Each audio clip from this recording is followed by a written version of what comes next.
प्रायद्वीपीय भारत के पठार पर दूसरा वीडियो है ये। पहला वीडियो आपने देखा होगा, हमेशा आप मानते हैं।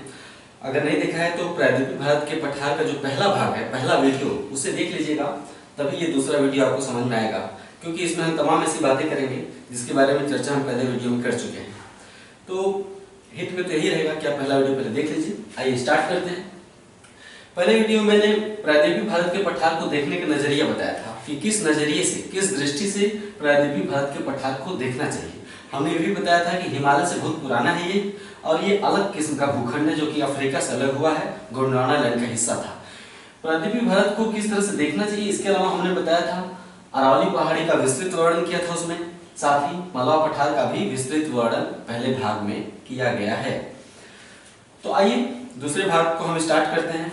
सबसे पहले तो आप नोट करिए कि प्रायद्वीपीय भारत के पठार के अंतर्गत निम्नलिखित संरचनाएं शामिल हैं। 1 2 3 4 करके लिखते जाइए। प्रायद्वीपीय भारत के पठार के अंतर्गत निम्नलिखित संरचनाएं शामिल हैं। अरावली पर्वत, दूसरा मालवा पठार, तीसरा विंध्य पर्वत, इस तरीके से लिखते जाइए। तीसरा विंध्य पर्वत, चौथा सतपुड़ा पहाड़ी, पांचवा छोटा नागपुर पठार, छठा पश्चिमी घाट पर्वत, सातवां पूर्वी घाट पर्वत, आठवां नीलगिरी पहाड़ी, 10वां दक्कन का पठार, 11वां अन्नामलाई पहाड़ी, 12वां कार्डामम पहाड़ी। इस तरह से प्रायद्वीपीय भारत के पठार के अंतर्गत हमने 11 या 12 संरचनाएं आपको बताई। तो इसमें से सतपुड़ा पहाड़ी और मालवा पठार के विषय में पहले वीडियो में चर्चा हो चुकी है। अब आइए तीसरा हेडिंग आप लोग डालिए, अरावली पहाड़ी और मालवा पठार के बाद तीसरा हेडिंग आप लोग डालिए छोटा नागपुर का पठार। ठीक है, इसमें पहला पॉइंट आप लिखेंगे कि छोटा नागपुर का पठार झारखंड और पश्चिम बंगाल राज्यों में विस्तृत है। आप अपने एटलस में देखिए, यहाँ पे झारखंड राज्य है और थोड़ा सा पश्चिम बंगाल में भी गया है। तो ये झारखंड और पश्चिम बंगाल राज्यों में विस्तृत है। छोटा नागपुर पठार से 2 प्रमुख नदियां निकलती हैं, दामोदर नदी, स्वर्णरेखा नदी। नेक्स्ट पॉइंट, दामोदर नदी पठार के बीचों बीच अपनी भ्रंश घाटी में पूर्व की ओर बहती है। दामोदर नदी पठार के बीचों बीच अपने भ्रंश घाटी में पूर्व की ओर बहते हुए हुगली नदी में मिल जाती है। गंगा गंगोत्री से निकलती है, बांग्लादेश में जाती है। बांग्लादेश में प्रवेश करने से पहले ही गंगा से एक धारा दक्षिण में मुड़ जाती है, पश्चिम बंगाल में। एक धारा गंगा का साथ छोड़कर दक्षिण में पश्चिम बंगाल में मुड़ जाती है, कलकत्ता उसके तट पर है, उसे हम हुगली नदी कहते हैं। तो दामोदर अपनी भ्रंश घाटी में पूर्व की ओर बहते हुए हुगली नदी में मिल जाती है। दामोदर नदी छोटा नागपुर पठार को 2 स्पष्ट भागों में बांटती है। दामोदर के उत्तर में हजारीबाग पठार और दामोदर के दक्षिण में रांची पठार। ठीक है, रांची पठार भारत में संप्राय मैदान का उदाहरण है। संप्राय मैदान एक ऐसा मैदान, एक ऐसा पठार का एक ऐसा मैदान जिसमें कि चट्टानी टीले नहीं पाए जाते। टीले मतलब शिखर नहीं पाए जाते, एकदम प्लेन है। इसलिए रांची पठार भारत में संप्राय मैदान का उदाहरण है। कहाँ है? नर्मदा नदी के दक्षिण में। क्योंकि हमने अभी बताया कि नर्मदा नदी अपनी भ्रंश घाटी में पूर्व की ओर बहती है, तो आप जान लें, यहाँ पे नोट करके लिख लीजिए कि भारत में 3 नदियां अपनी भ्रंश घाटियों में बहती हैं। पहला नर्मदा नदी की भ्रंश घाटी, दूसरा तापी नदी की भ्रंश घाटी, और तीसरा दामोदर भ्रंश घाटी। ठीक है, नर्मदा भ्रंश घाटी, तापी भ्रंश घाटी और दामोदर भ्रंश घाटी। नर्मदा, तापी, सतपुड़ा पर्वत दिख रहे हैं, उसके उत्तर में नर्मदा, दक्षिण में तापी। और तीसरी नदी जो भ्रंश घाटी में बहती है, भ्रंश घाटी अर्थात जमीन का नीचे खिसका हुआ हिस्सा जो कि नीचे धसक गया है, अवतलित हो गया है। तो एक घाटी है यहाँ पे, वो नीचे धसक गया है, उसी घाटी में गहराई में बहता है। जैसे नर्मदा और तापी सतह पे नहीं बहते हैं, काफी नीचे बहते हैं। क्यों? क्योंकि वहां पे जमीन नीचे धसक गई है। तो दामोदर भी अपनी घाटी में नीचे बहता है। ठीक है, तो 3 नदी अपनी भ्रंश घाटियों में बहती हैं। स्वर्णरेखा नदी जो है वो सीधे बंगाल की खाड़ी में मिलती है।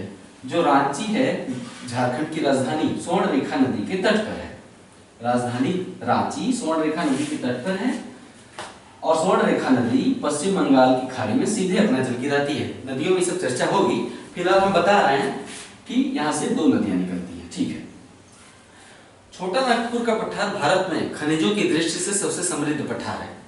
कोयला भी पाया जाता है, लोहा भी पाया जाती है, यहाँ तक कि यूरेनियम भी छोटा नागपुर पठार के जादूगोड़ा में पाया जाता है। आपने सुना होगा, खनिज में चर्चा होगी। तो यहाँ पे इतना जानिए कि छोटा नागपुर पठार भारत में खनिजों की दृष्टि से सर्वाधिक समृद्ध पठार है। इसलिए छोटा नागपुर पठार को भारत का रूर प्रदेश कहते हैं। भारत का रूर प्रदेश कहते हैं।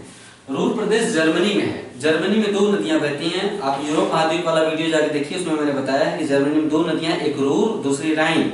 रूर और राइन के बीच का जो क्षेत्र है उसे रूर प्रदेश कहते हैं। रूर प्रदेश में बहुत से खनिज पाए जाते हैं, इसीलिए हम छोटा नागपुर पठार को भारत का रूर प्रदेश कहते हैं। नेक्स्ट पॉइंट, छोटा नागपुर पठार ही चल रहा है अभी, हेडिंग बदलिएगा मत। छोटा नागपुर पठार के उत्तर पूर्व में राजमहल की पहाड़ियां हैं। राजमहल की पहाड़ी है।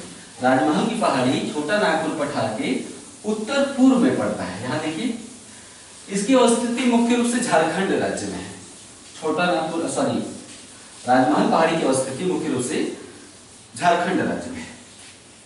अब अगला हेडिंग डालिए, शिलांग पठार। अगला हेडिंग है शिलांग पठार या मेघालय पठार। पहला पॉइंट, शिलांग पठार कोई स्वतंत्र पठार न होकर प्रायद्वीपीय भारत के पठार का ही एक हिस्सा है। नेक्स्ट पॉइंट, यद्यपि शिलांग पठार की अवस्थिति हिमालय के नजदीक है, यहाँ पे हिमालय है, यहाँ पे हिमालय है। यद्यपि शिलांग पठार की अवस्थिति हिमालय के नजदीक है, लेकिन वास्तव में ये राजमहल पहाड़ी का ही पूर्वी विस्तार है। राजमहल पहाड़ी देख रहे हैं छोटा नागपुर पठार के पूर्व में, तो ये राजमहल पहाड़ी का ही पूर्वी विस्तार है। बीच के भाग में गैप आ गया है। सब कुछ लिखना है जो बोल रहा हूं, लिखते रहिए।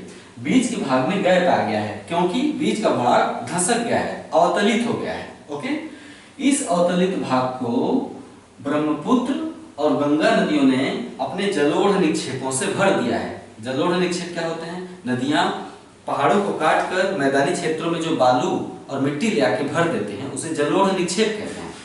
जलोढ़ निक्षेप। तो इस अवतलित भाग को गंगा और ब्रह्मपुत्र नदियों ने जलोढ़ निक्षेप से भर दिया है। तो यहाँ पे गैप आ गया है।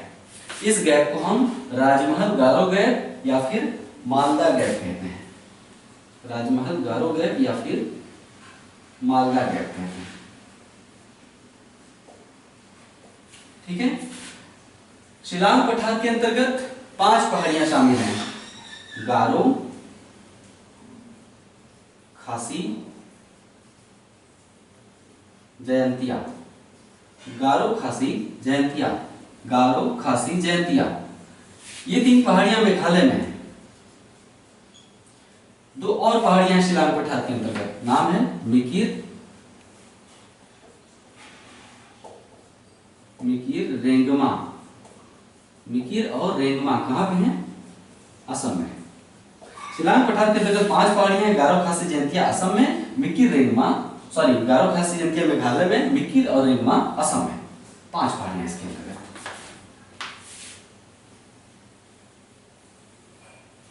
शिलांग पठार की सबसे ऊंची चोटी नोकरेक है। शिलांग पठार की सबसे ऊंची चोटी नोकरेक है। गारो पहाड़ियों के अंतर्गत पड़ता है नोकरेक। अब अगला हेडिंग आप डालिए, विंध्य पर्वत श्रेणी। नेक्स्ट हेडिंग डालेंगे आप, विंध्य पर्वत श्रेणी। पहला पॉइंट, विंध्य पर्वत श्रेणी मालवा पठार के दक्षिण में है। भाई अरावली के दक्षिण में मालवा, मालवा के दक्षिण में विंध्य पर्वत श्रेणी।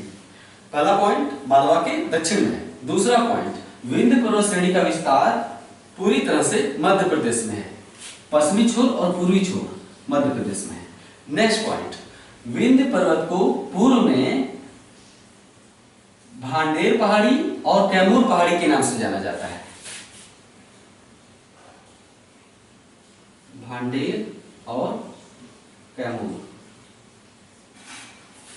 विंध्य पर्वत को पूर्व में भांडेर पहाड़ी और कैमूर पहाड़ी के रूप में जाना जाता है। ये दोनों पहाड़ियां विंध्य पर्वत के ही 2 अलग अलग नाम हैं।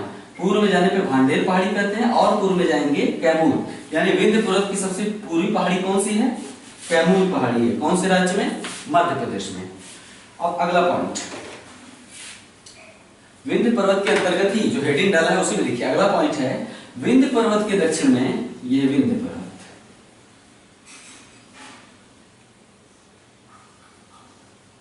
विंध्य पर्वत के दक्षिण में नर्मदा भ्रंश घाटी है।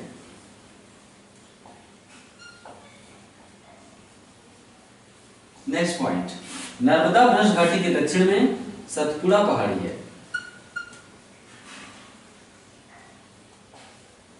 सतपुड़ा पहाड़ी के दक्षिण में तापी भ्रंश घाटी है। इस क्रम को याद रखना होगा आपको, हमेशा सवाल पूछे जाते हैं। विंध्य के दक्षिण में नर्मदा अपनी भ्रंश घाटी में बहती है, भ्रंश घाटी मतलब अवतलित भाग। भ्रंश, नर्मदा भ्रंश के दक्षिण में सतपुड़ा पहाड़ी 3 पहाड़ियों के रूप में, सतपुड़ा पर्वत 3 पहाड़ियों के रूप में, जैसे विंध्य 3 पहाड़ियों के रूप में वैसे ही सतपुड़ा भी 3 पहाड़ियों के रूप में है। तो विंध्य के दक्षिण में नर्मदा भ्रंश, उसके दक्षिण में सतपुड़ा पहाड़ी, उसके दक्षिण में तापी भ्रंश। ठीक है, इन चारों क्रम को आपको याद रखना होगा। इस क्रम को याद करने के लिए और विवरण अभी आगे अपेक्षित है, दे रहा हूं। अगला हेडिंग डालिए सतपुड़ा पहाड़ी। अगला हेडिंग आपका होगा सतपुड़ा पहाड़ी, नहीं पहाड़ी नहीं, सतपुड़ा पर्वत या सतपुड़ा श्रेणी। इसमें क्या जानने लायक है? नेक्स्ट पॉइंट, सतपुड़ा पर्वत भारत में एकमात्र ब्लॉक पर्वत का उदाहरण है। पहला पॉइंट, भारत में एकमात्र ब्लॉक पर्वत का उदाहरण है। सतपुड़ा पर्वत के उत्तर में नर्मदा भ्रंश घाटी है। सतपुड़ा के दक्षिण में तापी नदी की भ्रंश घाटी है। नेक्स्ट पॉइंट, 2 भ्रंश घाटियों में स्थित पर्वत को, 2 भ्रंश घाटियों के बीच में स्थित पर्वत को ब्लॉक पर्वत कहते हैं। इसीलिए मैंने थोड़ी देर पहले कहा कि सतपुड़ा भारत की एकमात्र ब्लॉक पर्वत का उदाहरण है। आइए ब्लॉक पर्वत को अच्छे से समझ लेते हैं। पहले भी मैंने यूरोप वाले वीडियो में आपको अच्छे से समझाया है, ठीक है। यहाँ पे एक बार फिर से समझ लेते हैं। ये हो गया सतह, सतह, बीच का भूभाग यहाँ पे और यहाँ पे नीचे की ओर धसक गया है। एरो देख रहे हैं, नीचे की ओर धसक गया है। तो जहां भूभाग नीचे की ओर धसक जाता है उसे हम क्या कहते हैं? भ्रंश घाटी। यानी ये और ये दोनों क्या है? भ्रंश घाटी। स्वाभाविक रूप से बीच वाला हिस्सा देखिए वास्तविक पहाड़ नहीं है। ये पहाड़ की स्थिति इसे क्यों प्राप्त हुई? क्योंकि दोनों तरफ इसकी भ्रंश घाटियां हैं। देखिए इधर नर्मदा भ्रंश घाटी और इधर तापी भ्रंश घाटी। तो स्वाभाविक रूप से ये वास्तविक पर्वत नहीं है। इसका निर्माण पर्वत का इसलिए हो गया क्योंकि दोनों तरफ भ्रंश घाटियां हैं, इसलिए इधर से देखने पर ये पर्वत नजर आता है और इधर से देखने पर ये पर्वत नजर आता है। ऐसे पर्वत को जो कि भ्रंश घाटियों, रिफ्ट वैलियों के चलते बीच में पर्वत नजर आते हैं, उन्हें हम कहते हैं ब्लॉक माउंटेन या ब्लॉक पर्वत। हो गया? अब आप समझ गए कि ब्लॉक पर्वत क्या होता है। इसको और समझने के लिए आप यूरोप वाला वीडियो देख सकते हैं जिसमें मैंने यूरोप महाद्वीप का अध्ययन किया है। ठीक है, तो अब आप समझ गए कि सतपुड़ा ब्लॉक पर्वत कैसे है। नेक्स्ट पॉइंट लिखिए सतपुड़ा पर्वत के अंतर्गत। सतपुड़ा पर्वत पश्चिम से पूर्व की ओर 3 पहाड़ियों के रूप में विस्तृत है। सबसे पश्चिमी पहाड़ी राजपीपला, बीच वाली पहाड़ी महादेव, सबसे पूर्वी पहाड़ी महादेव मैकाले। लिखना है सतपुड़ा पर्वत पश्चिम से पूर्व की ओर 3 पहाड़ियों के रूप में विस्तृत है। राजपीपला पहाड़ी, महादेव पहाड़ी, मैकाल पहाड़ी, ये 3 पहाड़ियां हैं। नेक्स्ट पॉइंट, राजपीपला सतपुड़ा की सबसे पश्चिमी पहाड़ी है। नेक्स्ट पॉइंट, महादेव सतपुड़ा की सबसे मध्य वाली पहाड़ी है। नेक्स्ट पॉइंट, सतपुड़ा की सबसे ऊंची चोटी धूपगढ़, सतपुड़ा की सबसे ऊंची चोटी धूपगढ़ चोटी महादेव पहाड़ी पर स्थित है। ये बनाया है मैंने धूपगढ़ चोटी काले कलर का, त्रिभुज में हमेशा चोटी दर्शाने के लिए बनाता हूं। तो सतपुड़ा की सबसे ऊंची चोटी महादेव पहाड़ी पर है जो बीच वाली है। ठीक। नेक्स्ट पॉइंट, मैकाल पहाड़ी छत्तीसगढ़ और मध्य प्रदेश की सीमा बनाती है। आप देखेंगे एटलस खोल के तो जो मैकाल पहाड़ी है उसके पश्चिम में मध्य प्रदेश है और उसके पूर्व में यहाँ उत्तर दक्षिण लंबाई में छत्तीसगढ़। छत्तीसगढ़ कैसे है? उत्तर और दक्षिण में लंबाई ली हुई छत्तीसगढ़ और पूर्व पश्चिम लंबाई में मध्य प्रदेश है। तो मैकाल पहाड़ी मध्य प्रदेश और छत्तीसगढ़ की सीमा पर है। नेक्स्ट पॉइंट, मैकाल पहाड़ी की सबसे ऊंची चोटी, मैकाल पहाड़ी की सबसे ऊंची चोटी अमरकंटक है। मैकाल पहाड़ी की सबसे ऊंची चोटी अमरकंटक है। नेक्स्ट पॉइंट, अमरकंटक चोटी के पास से ही नर्मदा और सोन नदियां निकलती हैं। ये है नर्मदा नदी जो घनश घाटी में चली जाती है, और ये सोन नदी जो यहाँ पे पटना के पास गंगा से मिल जाती है। तो इसको ऐसे लिखिए, अमरकंटक पहाड़ी से दो नदियां निकलती हैं, एक नर्मदा और दूसरी सोन।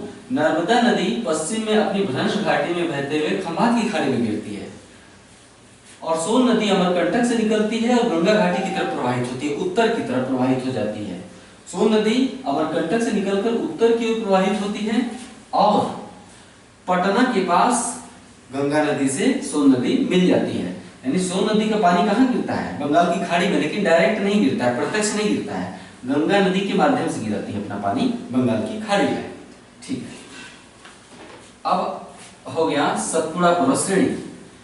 एक प्रमुख तथ्य है, हमने भी थोड़ी देर पहले बताया कि महादेव की सतपुड़ा की सबसे ऊंची चोटी धूपगढ़।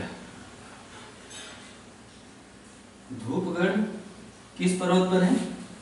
किस पहाड़ी पर है? महादेव पर है। एक पॉइंट और जोड़िए कि पंचमढ़ी हिल स्टेशन,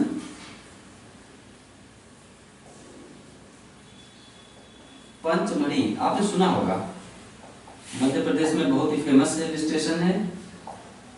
ये बायोस्फीयर रिजर्व भी है, जैव मंडल आरक्षित क्षेत्र है। पंचमढ़ी बायोस्फीयर रिजर्व भी है। तो पंचमढ़ी हिल स्टेशन या पंचमढ़ी बायोस्फीयर रिजर्व धूपगढ़ चोटी के पास स्थित है। पंचमढ़ी हिल स्टेशन धूपगढ़ चोटी के पास ही स्थित है। जब कभी आप मध्य प्रदेश घूमने जाएंगे, हम जितने प्लेसेस बता रहे हैं ये काफी घूमने फिरने लायक जगह हैं। जब कभी आप आत्मनिर्भर हो जाइएगा तो इन्हें घूमिएगा, बहुत ही मजेदार होता है। पंचमढ़ी बहुत ही खूबसूरत हिल स्टेशन है। सतपुड़ा की महादेव पहाड़ियों पर स्थित है। धूपगढ़ चोटी उसके पास पंचमढ़ी हिल स्टेशन है। काफी मनोरम जगह है, 3-4 दिन छुट्टी बिताने लायक होता है। और वहाँ पे काफी हरे भरे वातावरण में आप वहाँ पे घूमेंगे। बहुत ही मनोरम दृश्यों से घिरा हुआ है पंचमढ़ी जो हिल स्टेशन है। तो अभी हम ऐसे बहुत से स्थलों की बात करेंगे। अभी तो नीलगिरी पहाड़ी क्षेत्र में बहुत से ऐसे स्थल हैं, पश्चिमी घाट पर ऐसे बहुत से स्थल हैं। आपसे सारी बात होगी, जुड़े रहिए। ठीक है, तो अभी जो है आपने सतपुड़ा पहाड़ी का अध्ययन किया। सतपुड़ा पहाड़ी में एक तथ्य और आप जोड़ सकते हैं कि सतपुड़ा का पहाड़ी का विस्तार 3 राज्यों में है। पश्चिम में ये थोड़ा सा गुजरात राज्य में चला जाता है, बीच में थोड़ा सा महाराष्ट्र राज्य में चला जाता है, पूर्वी भाग ज्यादातर भाग मध्य प्रदेश में है। यानी मैकाल महादेव ज्यादातर मध्य प्रदेश में है। बीच में जो राजपीपला है, राजपीपला पहाड़ी पश्चिमी जो इसका भाग है, राजपीपला पहाड़ी का थोड़ा सा भाग महाराष्ट्र में चला जाता है और थोड़ा सा गुजरात में चला जाता है। ओके, तो ये हो गया सतपुड़ा पर्वत। अब इसके बाद हेडिंग डालिए दक्कन पठार।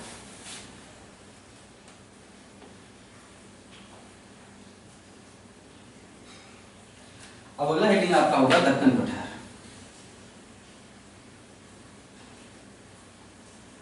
पहला पॉइंट, दक्कन पठार की अवस्थिति सतपुड़ा पहाड़ी, पश्चिमी घाट पर्वत और पूर्वी घाट पर्वत के मध्य में है। यानी सतपुड़ा पहाड़ी के दक्षिण में, पश्चिमी घाट के पूर्व में और पूर्वी घाट के पश्चिम में, इन तीनों संरचनाओं के मध्य जो पठारी भाग है, सतपुड़ा, पश्चिमी घाट, पूर्वी घाट के मध्य स्थित जो पठारी भाग है उसे हम दक्कन का पठार कहते हैं। ठीक है, दक्कन पठार मुख्य रूप से दक्कन ट्रैप की चट्टानों से बना हुआ है। दक्कन पठार, नेक्स्ट पॉइंट लिखना है, दक्कन पठार मुख्य रूप से दक्कन ट्रैप की चट्टानों से बना हुआ है। आप पूछेंगे दक्कन ट्रैप की चट्टानें क्या है? ये मैं पढ़ा चुका हूं, जो भारत की भूगर्भिक चट्टानें और उसमें मिलने वाली खनिज वाला वीडियो है। दूसरा वीडियो, भारतीय भूगोल का मैंने दूसरा वीडियो ही डाला हुआ है कि भारत की भूगर्भिक चट्टानें और उसमें मिलने वाले खनिज, वहां पे आप जाके देख के समझ सकते हैं। तो दक्कन पठार दक्कन ट्रैप से बना हुआ है। ये लावा चट्टानें होती हैं दक्कन ट्रैप। दक्कन पठार के अंतर्गत निम्नलिखित संरचनाओं को शामिल किया जा सकता है। दक्कन पठार यूं तो बहुत बड़ा है, लेकिन इसमें कुछ खास बहुत ज्यादा पढ़ने के लिए नहीं है। आमतौर पर पठार के किनारे ही, जैसे पश्चिमी घाट वाला किनारा, पूर्वी घाट वाला किनारा है ना, सतपुड़ा, अरावली, वाला किनारा, पठार के किनारे ही अध्ययन करने के लिए और जीएस के लिहाज से बहुत ज्यादा महत्वपूर्ण है। बीच वाला भाग उतना महत्वपूर्ण नहीं है, लेकिन फिर भी कुछ पहाड़ियों के नाम पूछ देता है कभी कभी। तो लिखिए, दक्कन पठार के अंतर्गत निम्नलिखित संरचनाओं को शामिल किया जा सकता है। हरिश्चंद्र पहाड़ी, महाराष्ट्र। हरिश्चंद्र पहाड़ी, महाराष्ट्र। नेक्स्ट, बालाघाट पहाड़ी, महाराष्ट्र। नेक्स्ट, अजंता पहाड़ी, महाराष्ट्र। नेक्स्ट, गोविंदगढ़ पहाड़ी, महाराष्ट्र। दक्कन पठार के अंतर्गत हमने 4 पहाड़ियों के नाम लिया। देखिए, दक्कन पठार के अंतर्गत 4 पहाड़ियां विशेष रूप से उल्लेखनीय हैं और ये सभी महाराष्ट्र में हैं। जैसे अजंता पहाड़ी, हरिश्चंद्र पहाड़ी, बालाघाट पहाड़ी और गोविंदगढ़ की पहाड़ियां। उम्मीद है कि आपने सुनकर इसे अच्छे से लिख लिया होगा, या फिर अगर लिखने की जरूरत है तो मैं इनका नाम लिख दे रहा हूं। आप इसे प्लस पर भी जाकर देख सकते हैं। अजंता पहाड़ी, हरिश्चंद्र पहाड़ी, बालाघाट पहाड़ी, गोविंदगढ़ पहाड़ी। ये चारों पहाड़ियां आपकी कभी कभी एग्जाम से उठा देता है। ये चारों पहाड़ियां महाराष्ट्र में पड़ती हैं। किस पठार के अंतर्गत है? स्वाभाविक सी बात है, ये पूरा दक्कन पठार है, दक्कन पठार के अंतर्गत है। ठीक है।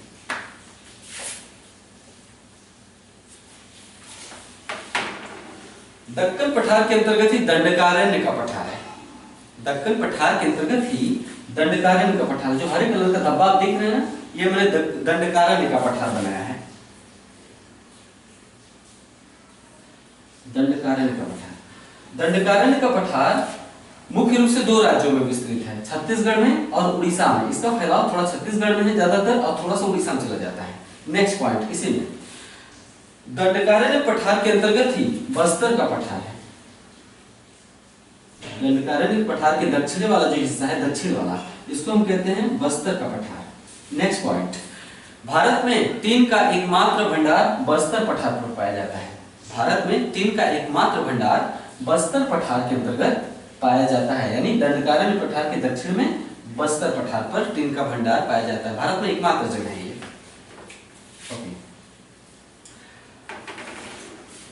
अब आप अगला हेडिंग डालिए, महानदी बेसिन।